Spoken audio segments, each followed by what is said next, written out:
This will be the last message in this particular series, but it's a series that I've wanted to offer because I'm just concerned that the churches across America are dying, and we're not, thankfully. But we need to be challenged to make sure that we do things right, and there's things that we can always do better.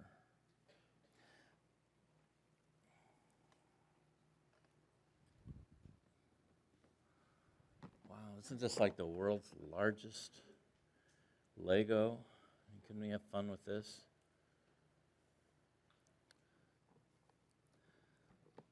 Kate, I'm sure you're like, man, I'd love to take that to school.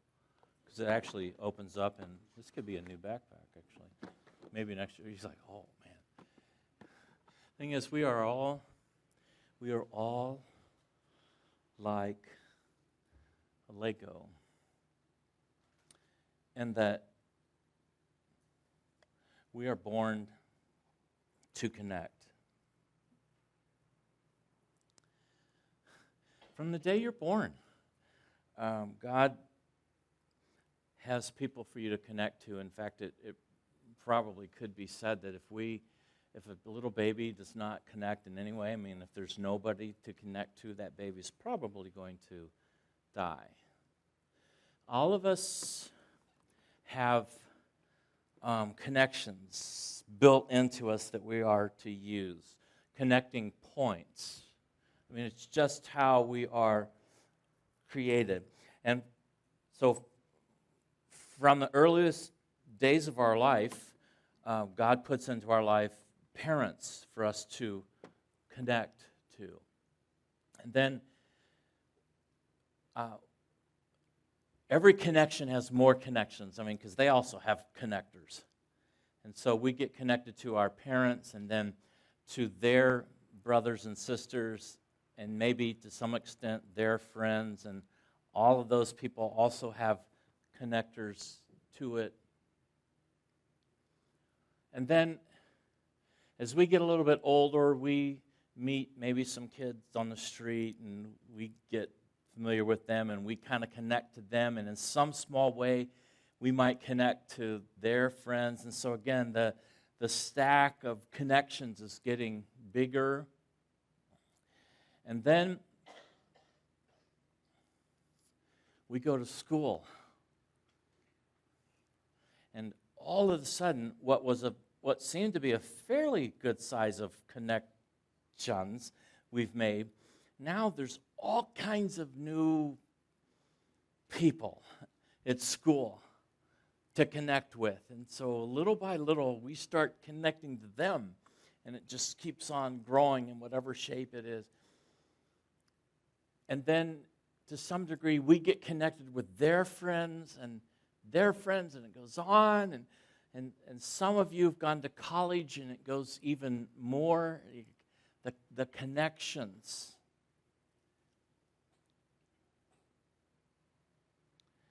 And then, for so many of us, and I would say probably for all of us here, we got connected with the church. Now,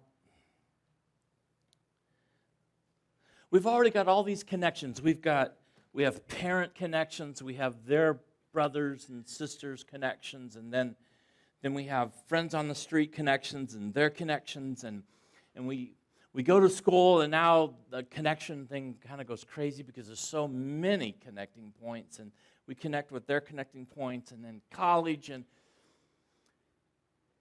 there's a fair amount of connections we've made. And then some of us, all of us maybe, we find a church like this. And it's a whole nother connecting point, and it's really cool. I mean,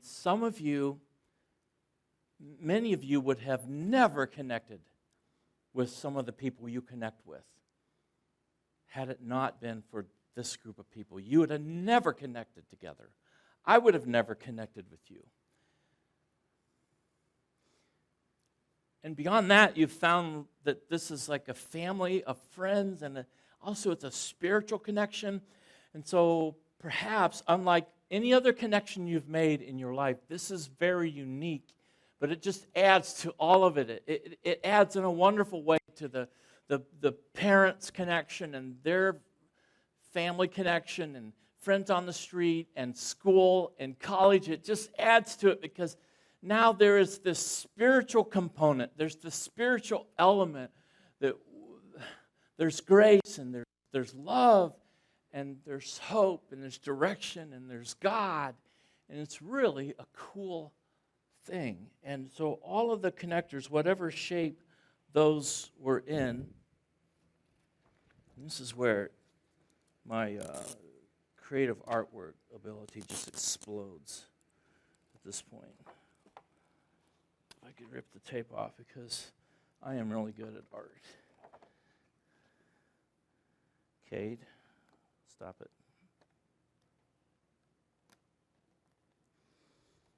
This is a... Does it look better that way to form a church, or this way? Front? All right, hold on.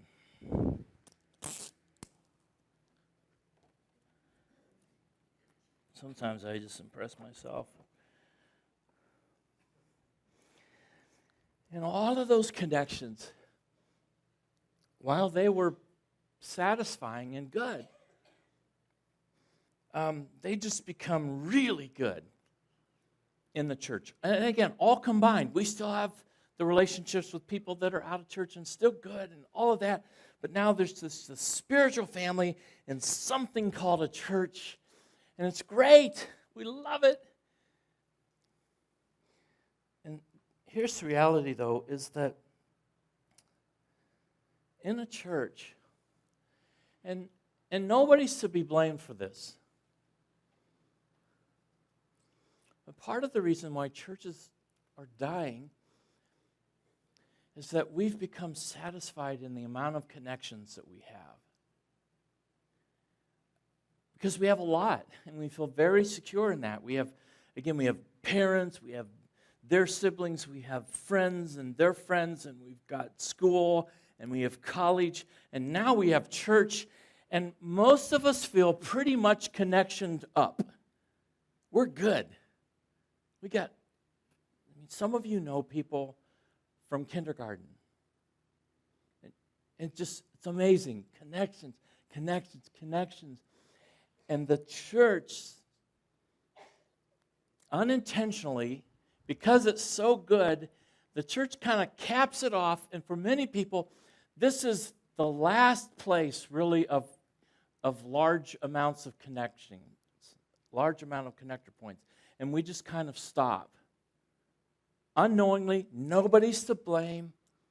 It's just how we are. We're good. We've got all these connections, and now a spiritual connection. We put the roof on our connecting points, and we're okay because we just feel good. We're connected up.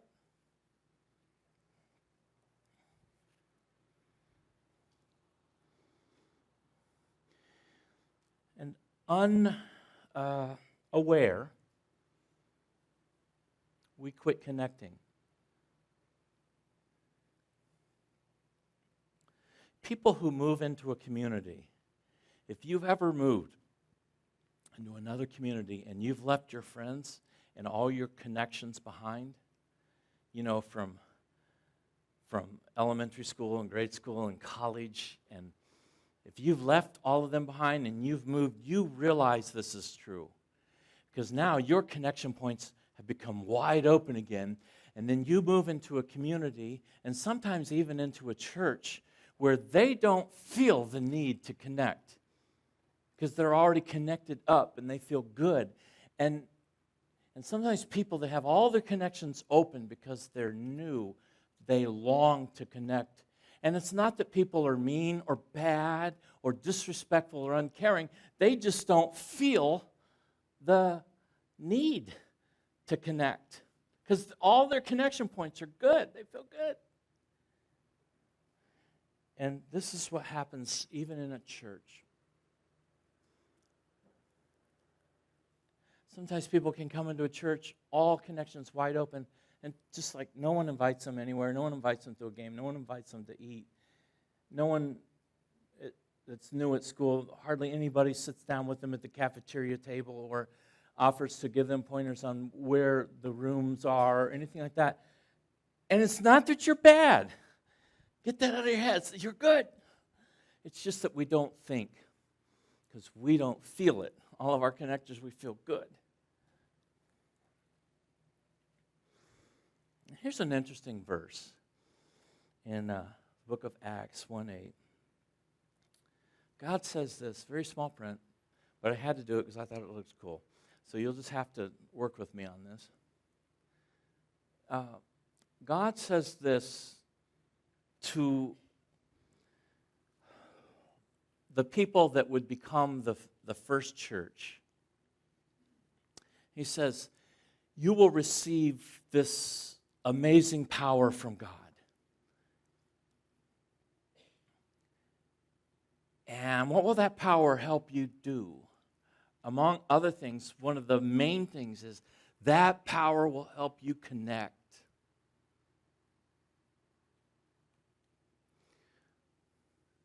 And that power will help you tell people everywhere about me. Not that you have to go and preach, not that you have to go and stand on a street corner and hold up a Bible and a megaphone. No. Not that you have to memorize some kind of format and worry if you get it wrong or you can't answer every question about God. Like, who can do that anyway? All it means is that you'll just have a relational power just to make friends and just to be in their life, to do life with them, and God will help you little by little just in His love tell others about Him. That's it. God will give you, still covered up here, but God will give your connecting points spiritual power so that you can connect with others. Man, our youth group, amazing.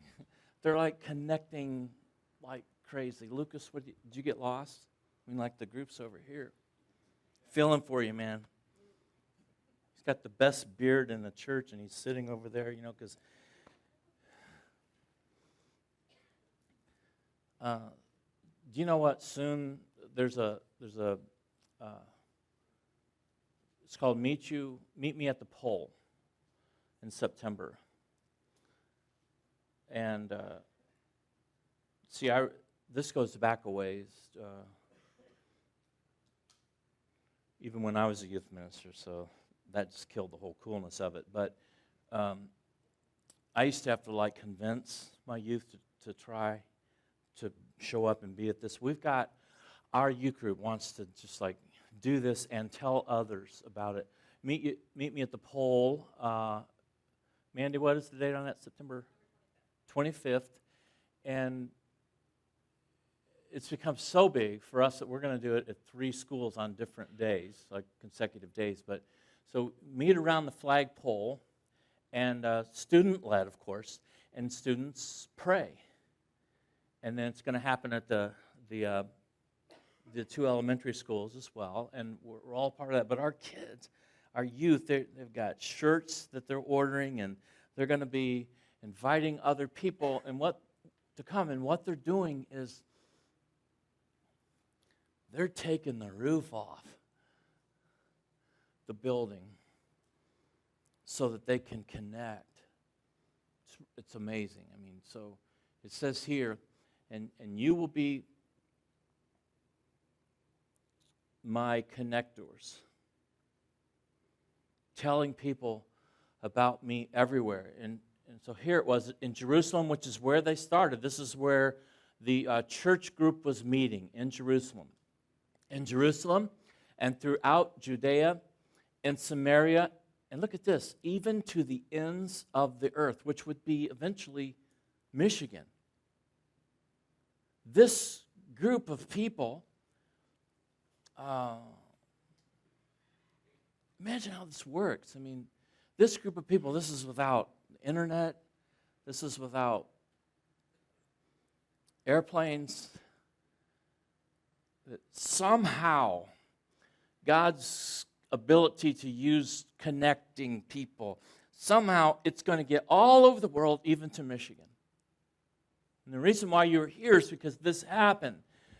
But let's delve into this a little bit further. He says it's going to start in Jerusalem. Take a look at this map. The star, yellow star, is Jerusalem. And it's supposed to go throughout Judea, which is the green arrow down, and into Samaria, which is the burnt orange. Burnt orange. Sometimes my graphics change on me. Arrow up to Samaria. So this is what the church was to do. You're starting in Jerusalem, God says, and I gave you connectors that you've used all your life. And now you've formed what's called a church, the church. I don't want any of this stuff, though, going on. I want you to use your spiritual connections, which I'm going to allow you to have, and be able to go up to Samaria and down to Judea and eventually all throughout the world and even in Michigan. Now that was in, what was that, chapter 1. Look at the bottom, Acts 8. Now approximately 100 years, 1 year, approximately 1 year has gone by between 1 and 8. 1 year, one whole year. And God had said, I want you to connect with people. I want you to wear your pray shirts that you're going to have and connect for meet you at the pole. I want you just to go out and connect. And so 1 year later, they had done nothing like that. Why? Because we're content. It's not that they're bad people. It's not that anybody's bad in this. It's just that we're content when we're connected to our parents and their siblings and people at elementary school and people at college, and we're just content. And then we get a church family, and wow, are we content. And so they stayed around for a whole year in Jerusalem and just kind of did their church thing and sang their church songs, and were pretty much just inward and happy about it. So what does God do? Because this connecting thing is big for God. What does God do? In His creativity, He decides He is going to find a way to force them to connect. And one of the greatest motivators is persecution. And so God decided that they weren't going to get it any other way. And so God allows the church to be persecuted. And so it says a great wave of persecution a year later begins on that day, sweeping over the church in Jerusalem, because that's still where they were a year later. And all of the believers, except the apostles, were scattered throughout the regions. There they are again, Judea and Samaria. That's what it took, persecution, to get those church people who were all good with all the connections they had to have to make new connections. So God allowed them to be persecuted so that they'd be scattered. And now all their connecting points are wide open. And they make new friends. And the church grows. God's not mean. God loves those people. God loves everyone. But the thing is, this whole idea of connecting is so big with God that if that's what it took, God was willing to do that. And what a horrendous, terrible moment this was, as they were being persecuted. I mean, this involved real families, real people, little children getting persecuted for their faith. But it's so important to God that He allowed that to happen, because the church people are the only ones who are to connect and to take this message. And if that had not had happened, you and I would not be here today. And so that message, big enough that God came and died for, is so big that He allowed them to be persecuted so that the message would go out. It's so big to God. Now, meanwhile, now we've skipped to Acts 11.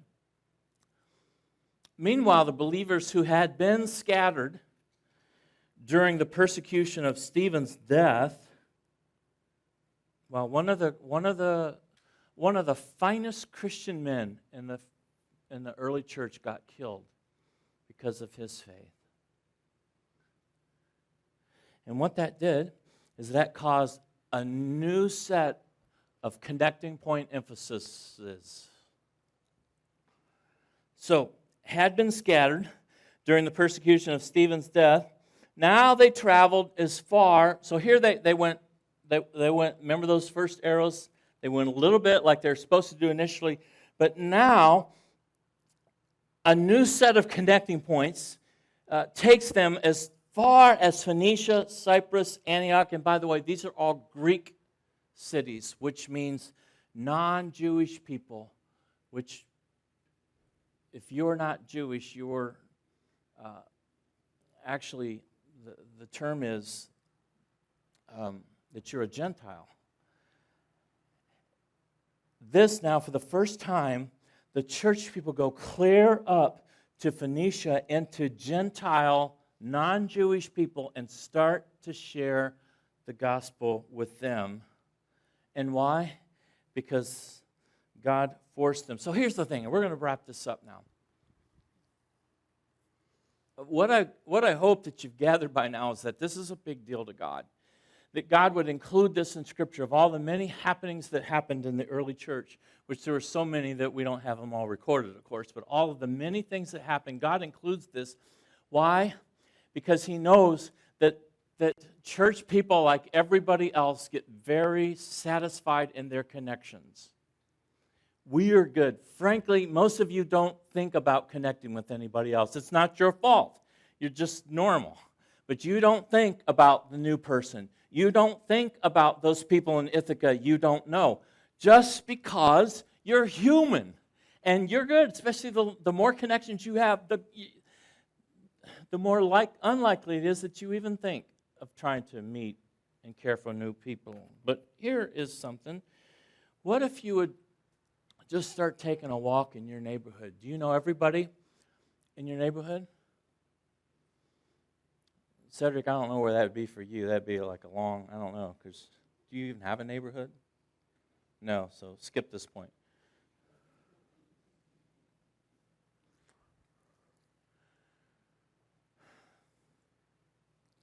But you know, when you're outside, people are getting their mail, or people are walking their dog, or people are mowing their lawn. At least you can wave to them. You can start to kind of open up your eyes and look around you. There are people in your life. There are people in your school. There are people that you probably have not even noticed. Not because you're a bad person, but just you don't have this urgency of connecting in you. But there's likely to be people that you are around somewhat often. It's the same bank teller fairly often. It's the convenience store that you go to that's the same, tends to be the person you see from time to time. I mean, what are you already doing in your life? Think of inviting somebody to do that with you.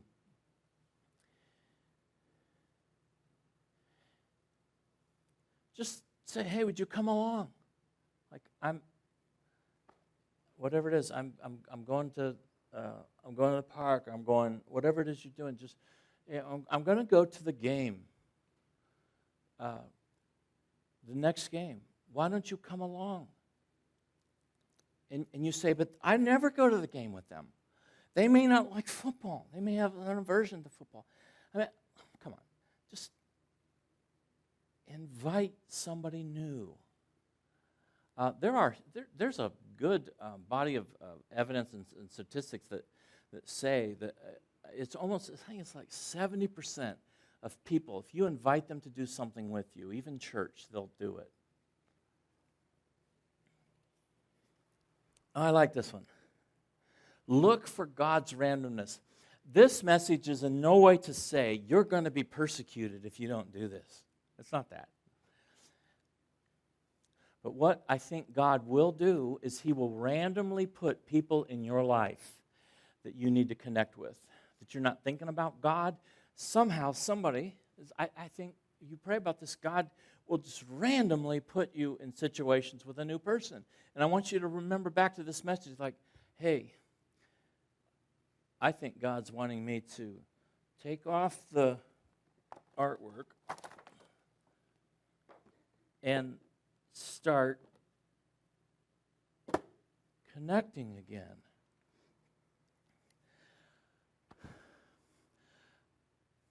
I have never seen anything like Facebook in my life in terms of being able to connect. Now,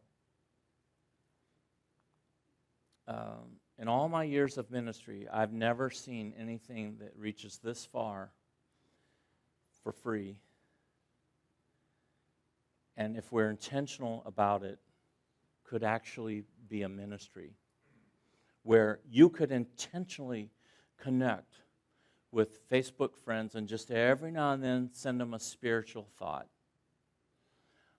All of the things that I do on Facebook, and we update probably, 6-10 times a week on our Facebook page, ultimately, that is not only to inform you of what's going on in the church, but that is to give you an opportunity to send that and share that with somebody else to say, hey, this is going on, and make a spiritual connection. All the podcasts I do, my blog, all of that ultimately is to help you connect with people. If there's something that is meaningful, I'm talking about depression or whatever, that, one of my blogs or my interviews, and someone that's depressed, send that. It's Facebook intentionality. Share the things that we send out. Just for instance, that video that we showed you earlier about Heroes Day, that's on our Facebook page. Share that. Be intentional about using Facebook for spiritual reasons. And of course, look, we do Heroes Day not because people need more food. Jeff disagrees.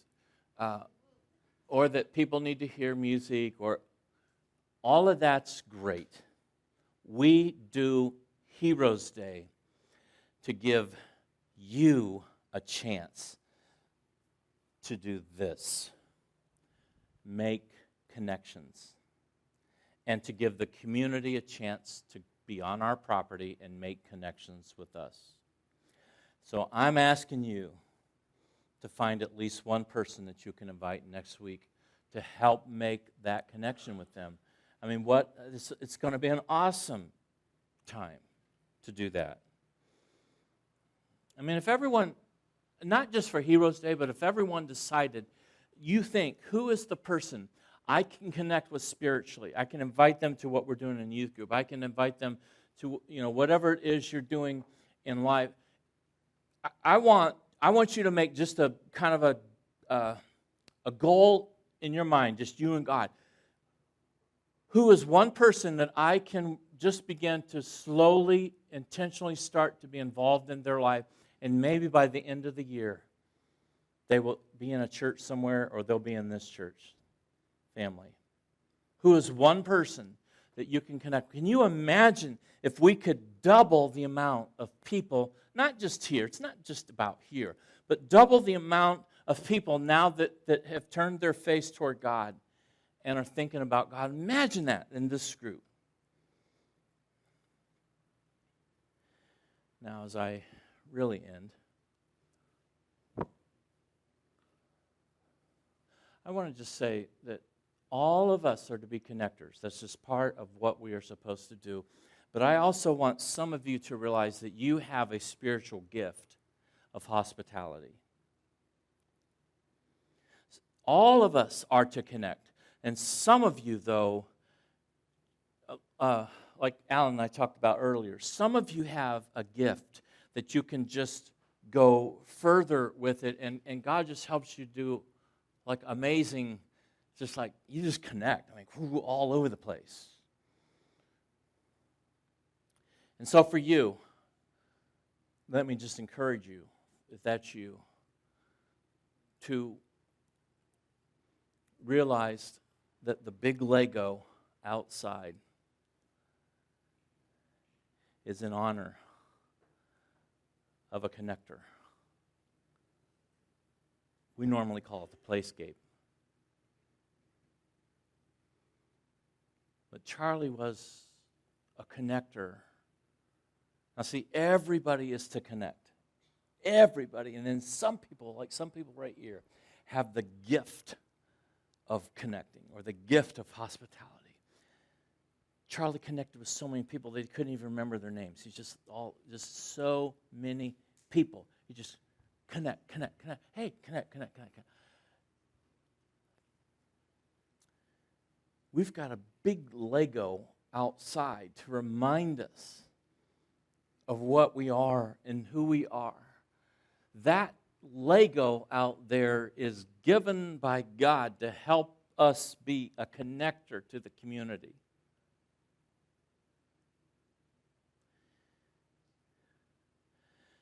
So when you see that, remind yourself of just that, who am I? Who am I? Just one. I mean, Charlie was connected to thousands, but just one. One soul that will be God oriented, and one soul that could be in heaven for all of eternity. Who is that person for you? To just get connected and do life with them. So if you're a young family, you have kids, you have grandkids, invite people to use the Lego with you. Say, hey, we're heading over here to Lego, and they say, what? They say, oh, you had to be in church. No, just say, we're heading over here to the playscape. Would you come with us? Your kids can play. Or your grandparents too. And our Lego has benches and tables and like one of those rocking seats. And it's cool. You can come and spend time at the Lego. And what you're doing is you're connecting. And then next week is like Lego crazy. This is why churches are dying. And they don't know it. And it's not their fault. It's just they don't realize it because we don't realize it, that we've stopped connecting. But who is it that you could do life with? Who is it you could invite to the next game? Who is it you could invite to lunch after church? Who is it that you could just say, come sit with me next Sunday morning? Who is it that you could just do something with? Who is it that you could just say, hey, I'm whatever it is, you could just start doing life with? This is why churches are dying. This is why we're not dying, and we're going to keep going up, because we've learned the lesson of connecting today. And I'm officially out of slides.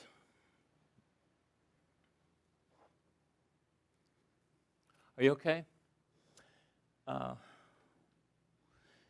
can't give the Lego away because I may want to use it for one more sermon, but I might give it away at some point. Just ask you, who is it? One person. Who is it that God can just want you to connect with? Or keep your eyes open for randomness this week or the next week, that God just drops a person into your life that you can connect with.